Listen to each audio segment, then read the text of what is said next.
ஓ முருகா, வெற்றிவேல் முருகா. வேலுண்டு வினையில்லை, மயிலுண்டு பயமில்லை. என் அன்பு தங்கமே, இன்று உன்னிடத்தில் ஒரு உண்மையை உடைக்கப் போகின்றேன். உன் துணையின் மனதில் உன் மீது இருக்கும் காதலை பற்றிய உண்மையை நீ தெரிந்து கொள்ளப் போகின்றாய். இன்று மாலையே நீ தெரிந்து கொள்ளப் போகின்றாய். உனக்கான ஒரு அரிதான வாய்ப்பு தான் எது. ஆனால் இதை நீ கவனமாக பயன்படுத்தி கொள்ள வேண்டும். உன்னுடைய துணையை, நீ நேசிக்கும் நபரை நீ எந்த அளவிற்கு உன் மனதில் வைத்திருக்கின்றாய் என்று எனக்கு நன்றாக தெரியும். அவர் இல்லை என்றால் நானே இல்லையப்பா என்று சொல்லும் அளவிற்கு உன் மனதில் அவர் இருக்கின்றார். அவை அத்தனையும் நான் அறிவேன். நீ எப்பொழுதும் என்ன கோருவாய்? என் துணையை மட்டும் நான் ஒரு நாளும் இழந்து விடவே கூடாது. என் துணையுடன் என்னை எப்படியாவது சேர்த்து வைத்து விடுங்கள்.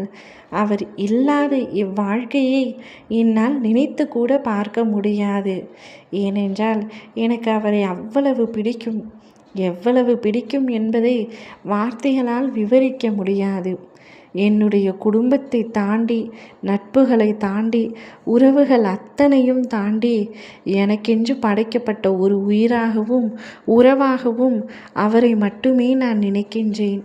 என் அருகில் அவன் இருந்தால் எத்தனை துன்பங்களையும் எத்தனை கஷ்டங்களையும் எளிதாக என்னால் கடந்துவிட முடியும். அவருடைய பேச்சுக்களில் என்னுடைய மனம் அமைதியாகும், ஆனந்தமாகும். அவர் என் அருகில் இருந்து விட்டால் சிறிது நேரம் இருப்பதற்கே என் மனம் இவ்வளவு மகிழ்ச்சியாக இருக்கும் பொழுது, வாழ்க்கை முழுவதும் அவர் என் அருகில் இருந்தால் நான் எவ்வளவு மகிழ்ச்சியாக இருப்பேன். என்னுடைய வாழ்க்கையே அவரிடத்தில் நான் ஒப்படைத்து விட்டேன். இனி அவர் இல்லை என்ற வார்த்தையே என்னுடைய வாழ்க்கையில் இல்லை. யாரை எதிர்த்தாவது, எத்தனை பேரை எதிர்த்தாவது நான் நிச்சயமாக அவரை திருமணம் செய்தே தீருவேன் என்று வைராக்கியத்தோடு நீ இருக்கின்றாய். இதே வைராக்கியம் அவருக்கும் இருக்கிறதா என்று உனக்கு தெரியுமா?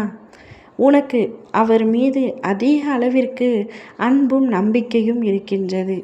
நான் எந்த அளவிற்கு அவரை நேசிக்கின்றேனோ அதே அளவிற்கு அவரும் என்னை நேசிக்கின்றார் என்று, என்னை விட தாண்டி அவர்தான் என்னை அதிகமாக நேசிக்கிறார் என்று நான் முழுமையாக நம்புகிறேன் என்று நீ கூறுகின்றாய். ஆனால் அதற்கு சாட்சி நீ கண்ணால் பார்த்திருக்கின்றாயா? அவர் உன்னை அந்த அளவிற்கு நேசிக்கிறது நீ எதிலாவது உணர்ந்திருக்கின்றாயா? வெறும் பேச்சுக்களில் மட்டுமே தானே உணர்ந்திருக்கின்றாய். உனக்கு ஒரு மகிழ்ச்சியான செய்தி. இன்று மாலை அதை செயலிலும் நீ உணரப் போகின்றாய். அவருடைய அன்பு உன் மீது எவ்வளவு இருக்கிறது என்பதை இன்று மாலை நீ மனப்பூர்வமாக உணரப் போகின்றாய். அப்பொழுது உன் மனம் அடையும் ஆனந்தத்திற்கு அளவில்லாமல் இருக்க போகின்றது. இது நாள் வரை சிறு சந்தேகம் அவர் மீது பட்டாலும் நான் செய்வது தவறு என்று நீயே உன்னை மாற்றிக்கொள்வாய். இதற்கு மேல் ஒரு சிறு சந்தேகம் கூட அவர் மீது உனக்கு எழாது. அந்த அளவிற்கு உன்னவர் உன் மீது அன்பு வைத்திருக்கின்றார் என்பதை நான் நிரூபித்து காட்டப் போகின்றேன். பொறுத்திருந்து பார் தங்கமே. ஓம் முருகா, வெற்றிவேல் முருகா.